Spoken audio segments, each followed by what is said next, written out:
ఆంధ్రప్రదేశ్లో చంద్రబాబు పవన్ కళ్యాణ్లకు మద్దతు పెరుగుతోందా? ప్రధాని మోదీ పర్యటన తర్వాత పాజిటివ్ ట్రెండ్ కనిపిస్తోందా? జనసేనకు సినీ పరిశ్రమ నుంచి మద్దతు పెరుగుతుంటే చంద్రబాబుకు సీనియర్ రాజకీయ నాయకులు వెన్నుదన్నుగా నిలుస్తున్నారా? ఏపీలో ఎన్డీఏలో హుషారు, వైసీపీలో బేజారుకు కారణాలేంటి? Watch this story. ఏపీలో ఎన్నికలకు వారం రోజుల వ్యవధి కూడా లేదు. అన్ని పార్టీలు విజయం కోసం సర్వశక్తులా ఒడ్డుతున్నాయి. కళ్ళు బైర్లు కమ్మే ఎండలను సైతం లెక్క చేయకుండా ప్రచార పర్వంలో దూసుకుపోతున్నాయి. అధికార వైసీపీని గద్దెదించేందుకు టీడీపీ, జనసేన, బీజేపీలు కూటమిగా పోటీ చేస్తున్నాయి. ఈ నేపథ్యంలో తన తమ్ముడు జనసేనాని పవన్ కళ్యాణ్కు మద్దతుగా మెగాస్టార్ చిరంజీవి ఎక్స్ వేదికగా వీడియో సందేశాన్నిచ్చారు. జనసేనాని గెలిపించాలని వీడియోలో ఆయన కోరారు. ఆలోచించే మనస్తత్వం నా తమ్ముడు కళ్యాణ్ బాబుది. ఎవరైనా అధికారంలోకి వచ్చాక ప్రజలకు ఏదైనా చేయాలనుకుంటారు. కానీ కళ్యాణ్ తన సొంత సంపాదనని కౌలు రైతులు కన్నీళ్లు తుడిచేందుకు ఖర్చు పెట్టడం, సరిహద్దు దగ్గర ప్రాణాలొడ్డి పోరాడే జవాన్ కోసం పెద్ద మొత్తం అందివ్వడం, అలాగే మత్స్యకారులు ఇంకా ఎందరికో తాను చేసిన సహాయం చూస్తుంటే ఇలాంటి నాయకుడు కదా జనాలకు కావాల్సింది అనిపిస్తుంది. సినిమాల్లోకి తను బలవంతంగా వచ్చాడు, రాజకీయాల్లోకి మాత్రం ఇష్టంతో వచ్చాడు. ఏ తల్లికైనా తన కొడుకు కష్టపడుతుంటే గుండె తరుక్కుపోతుంది. అలాగే ఏ అన్నకైనా తన తమ్ముడు అనవసరంగా మాటలు పడుతుంటే బాధేస్తుంది. అలా బాధపడుతున్న అమ్మకు ఈ అన్నయ్య ఒక మాట చెప్పాడు. నీ కొడుకు ఎంతో మంది తల్లుల కోసం, బిడ్డల భవిష్యత్తు కోసం చేసే యుద్ధం అమ్మా ఇది. మన బాధ కంటే అది ఎంతో గొప్పది అని చెప్పాను. అన్యాయాన్ని ఎదిరించకుండా మౌనంగా ఉండే మంచి వాళ్ల వల్లే ప్రజాస్వామ్యానికి ఎక్కువ నష్టమని నమ్మి జనం కోసం జన సైనికుడయ్యాడు. తను బలంగా నమ్మిన సిద్ధాంతం కోసం తన జీవితాన్ని రాజకీయాలకు అంకితం చేసిన వ్యక్తి పవన్ కళ్యాణ్. అంతేకాదు, ప్రజల కోసం, రాష్ట్రం కోసం ఆ శక్తిని వినియోగించాలంటే చట్టసభల్లో ఆయన గొంతును మనం వినాలి. జనమే జయం అని నమ్మే జనసేనాని ఏం చేయగలడో మీరు చూడాలంటే పిఠాపురం ప్రజలు పవన్ను గెలిపించాలి. సేవకుడిగా, సైనికుడిగా అండగా నిలబడతాడు. మీకోసం ఏమైనా సరే కలబడతాడు. మీ కళ నిజం చేస్తాడు. పిఠాపురం ప్రజలకు మీ చిరంజీవి విన్నపం.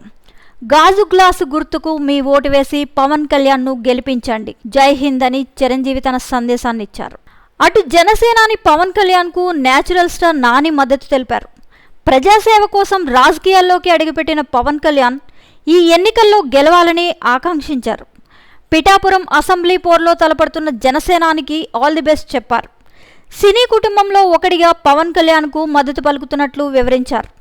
ఈ ఎన్నికల పోరాటంలో మీరు గెలవాలి, ప్రజలకు ఇచ్చిన హామీలన్నీ నిలబెట్టుకోవాలి. All the very best sir అంటూ నాని ట్వీట్ చేశారు. ఫిల్మ్ ఇండస్ట్రీ మద్దతు కూడా పవన్ కళ్యాణ్కే ఉంటుందని నాని ఆశాభావం వ్యక్తం చేశారు. అటు మోదీ కూడా చంద్రబాబును నా ప్రియ మిత్రుడు అని ప్రశంసించారు. దాదాపుగా ఈ 10 ఏళ్లలో మోదీ ఇంత ఆప్యాయంగా పిలవడం ఇదే మొదటిసారి. గుజరాత్ సీఎంగా మోదీ ఉన్నప్పుడు చంద్రబాబు నేషనల్ లీడర్గా ఉన్నారని, ఆ సమయంలో మోదీకి అపాయింట్మెంట్ ఇవ్వలేదనే వార్త ప్రచారంలో ఉంది. అయితే 2014లో మాత్రం వీరి మధ్య స్నేహం నడిచింది. అయినా అది అంత గొప్పగా కనిపించలేదు. 2019 నాటికి వీరి మధ్య దూరం పెరిగినా ఇప్పుడు మళ్లీ చిగురించింది. ఈసారి మోదీని చంద్రబాబు పలకరించినప్పుడు కానీ, సభలో వీరిరువురు మాట్లాడుకుంటున్నప్పుడు కానీ ఏదో విడదీయరాని బంధంలాగా కనిపించింది. ఇద్దరు కష్టాల్లో ఉన్నారు గనుక అలా పలకరించుకుంటున్నారని విశ్లేషకులు అంటున్నారు. మొత్తం మీద మోదీ మాటలు, పలకరింపుతో చంద్రబాబుకు కొత్త ధైర్యం వచ్చిందనే చెప్పాలి. దీనికి తోడు ట్విట్టర్లో మోదీ చేసిన కామెంట్ ఇప్పుడు చర్చనీయాంశమైంది. మోదీ ఏపీ పర్యటన నేపథ్యంలో ఇవాళ చంద్రబాబు ఆయనకు సోషల్ మీడియా ద్వారా స్వాగతం పలికారు.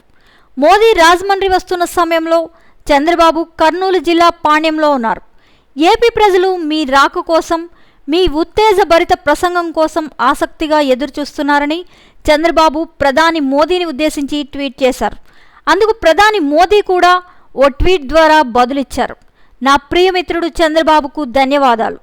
ఆంధ్రప్రదేశ్ చేరుకొని ఎన్డీఏ కూటమి సభలో పాల్గొనేందుకు రాజమండ్రి వెళ్లే మార్గంలో ఉన్నాను. ఆ తరువాత అనకాపల్లిలో మరో సభ ఉంది. ఏపీ మద్దతు మొత్తం ఎన్డీఏకే అంటూ మోదీ తన ట్వీట్లో పేర్కొన్నారు. మొత్తం మీద మోదీ పర్యటనలో అటు చంద్రబాబు కానీ, ఇటు పవన్ కళ్యాణ్ కానీ, లోకేష్ కానీ ఆయన మంచి చూపు మనపై ఉంటే చాలనే తాపత్రయం కనిపించింది. అదే సమయంలో అటు జగన్ పైన మోదీ ఆరోపణలు గుప్పించడంతో వైసీపీ వర్గాలు డీలా పడ్డాయని చెప్పాలి.